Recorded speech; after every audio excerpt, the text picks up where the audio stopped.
Hey guys, welcome to M&M Plants and Pets. As you can see, today I'm going to discuss about this lovely indoor plant. It's called Dieffenbachia and the simple name is dumb cane plant.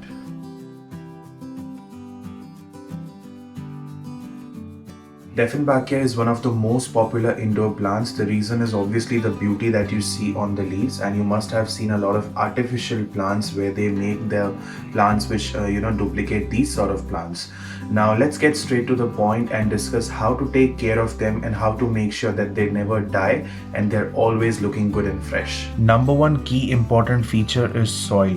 A well-drained soil is very important for Dieffenbachia because if the soil is extremely rich in nutrients, it will hold the moisture, and Dieffenbachia won't like it because it doesn't like to sit in water, or the roots of Dieffenbachia do not like to be around water all the time. It requires a soil wherein the water just goes in, the roots absorb a little bit of water, and the remaining water should drain out quickly. So obviously the holes are important in the pot, but apart from that, a well-drained soil is the key to not let this plant die. And when I say well-drained soil, if you look at my soil, have a look over here, the closer look. Can you see I've added some gravels, some wood pieces, some little bit of stones.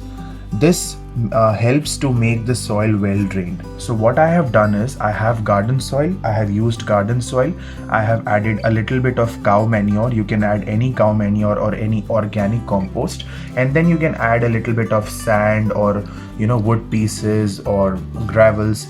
Everything is fine, just make sure it is a well drained soil. Water is the next important feature for Dieffenbachias. Now, watering this plant depends on what season is going on in your country. Let's start with winter. If it is winter, this plant will require very less water. I think it would require water once in 10 days. And if it is summer, it would probably require a little bit of more water. Now, what is the best way to check if this if this plant is thirsty?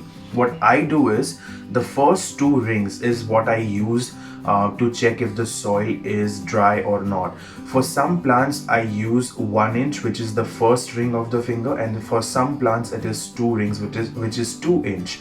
Dieffenbachias, make sure that 2 inch of soil has to be dry, and if it is dry, only then you should water. So what I always do is whenever I have my pot, I will dip the finger like this inside, like this, and I'll make sure that my hand goes 2 inch deep. Now because the soil is not very rich in nutrients, like it's not only cow manure, it has a lot of sand and everything, it's very easy for me to dig.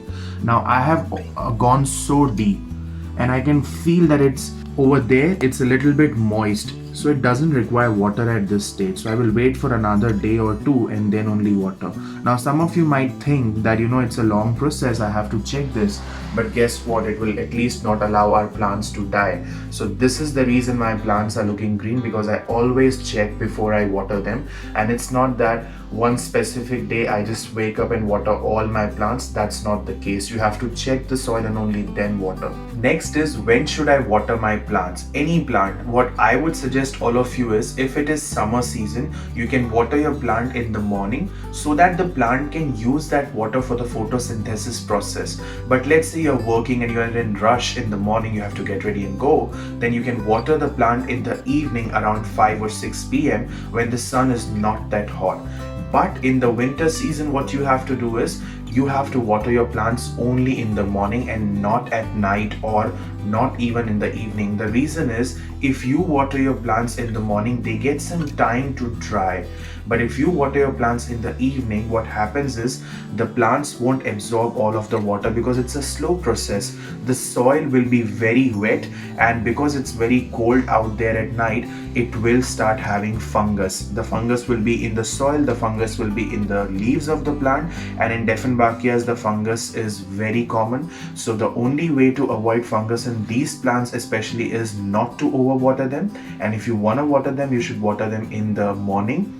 Even if you are planning to spray the plant to clean the leaves of the plant, which is a very good idea, so that the respiration process improves and the plant can absorb better from the atmosphere and give better. That is a good idea, but that spraying again should be done in the morning. Summer's evening is fine, but winter's definitely only in the morning. Next important feature is what to fertilize to Dieffenbachias and when to fertilize the Dieffenbachias. Now, when do we need more food? We have to understand that when we are hungry, when we are growing. Dieffenbachias grow in summer seasons because in winters they go dormant. That is their dormancy phase. They won't grow. So in winters, your job is just to keep them alive, and hence just watering them once in 10 days is enough to keep them alive. Please don't add any fertilizer in winter seasons. Before the summer season starts, you can give them some cow manure. You can give them any organic compost. How can you do that? Let's say my pot is full. So what I did before my summer season started, I just removed at least 1 inch of soil and then I filled it with cow manure. I gave cow manure to all my Dieffenbachias, and now I do not need to worry for the rest of the season. If you want to give your plants more fertilizer, what you can do is after a month or so, you can again make some space in the pot, remove some soil and add some more manure. The reason is when you water your plants, the nutrients, they will flow out with the water underneath the pot. So every 1-2 months you need to fertilize your plant if you want them to grow well. Now I'll share with you my story. I only had these many leaves. This leaf that you see, as you can see, it's a new leaf. It was not coming, there was no new growth. So what I did was just 1 inch of soil I removed and added cow manure in it, and immediately in a week's time I saw that there is a new leaf. So it is very logical that your plants also ask for food, and if they don't get it, they stop growing. They might not die, but they stop growing, and obviously we need the plants to grow. So hence adding fertilizer at least once in 1 month is a good idea in summer season. Now let's say removing the soil and then adding the manure is a tedious process for you and you do not have the time to do that. Then the next option is adding liquid fertilizer, because you just need to add the liquid and it would do good. So if you want to know how to make liquid fertilizer, we have already made a video on 8 quick liquid fertilizers which are organic and free of cost. You can make it at home. You can give your Dieffenbachias them. Any one of them if you like, you can just go with that. So liquid fertilizer is also a good option. Now the next important feature is light. Where should I keep my plants so that they grow good and they don't die? Now Dieffenbachias, they are definitely indoor plants. They do great indoors. If you want to keep your plants indoor, you have to make sure that they should not receive the direct sunlight obviously, but they should be in a well lit room. They should be in a bright room. Now Dieffenbachias have the tendency to set in any kind of light room, but if you keep them in a room which is very dark and does not have a lot of bright light, what you will see, the leaves, they will be very small. They won't grow this big, and this variegation, this design that you see will be faded. They won't have great designs on their leaves, and obviously we buy them because of this variegation. So if you need these variegations and if you need the huge leaves, if you want the plant to grow faster, you have to keep them in a well lit room, a very bright room. Now let's say you want to keep your Dieffenbachias outside the house. Outside the house, they have to be in a shade place where they are not receiving direct sunlight, but they're still getting that bright light around the day, throughout the day, I would say. In winter season, what you can do is giving your Dieffenbachias morning sunlight. Let's say 2-3 hours of morning sunlight would not harm these plants. They would love it because they will absorb some nutrients from the sunlight. But in summer season, definitely direct sunlight is a no-no. You have to just keep them in a bright, well lit room. The last and one of the most important features that we should know about Dieffenbachias is that these leaves of Dieffenbachias and the stem of Dieffenbachias, they consist of calcium oxalate. Now what is calcium oxalate?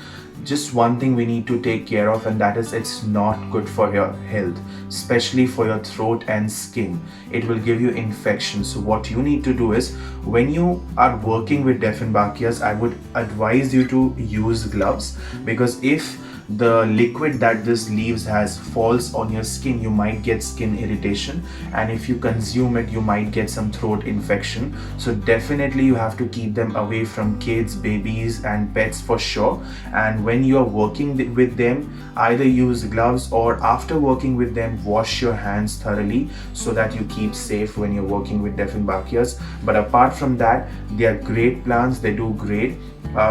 Just one thing keep in mind is Don't overwater them. They don't like overwatering. If you overwater them, these will die very easily. And if you do not overwater them, I mean, you just give water when they are thirsty, they will do great, and they will, they will look handsome, they will look beautiful, and your house will look good. See you. Bye.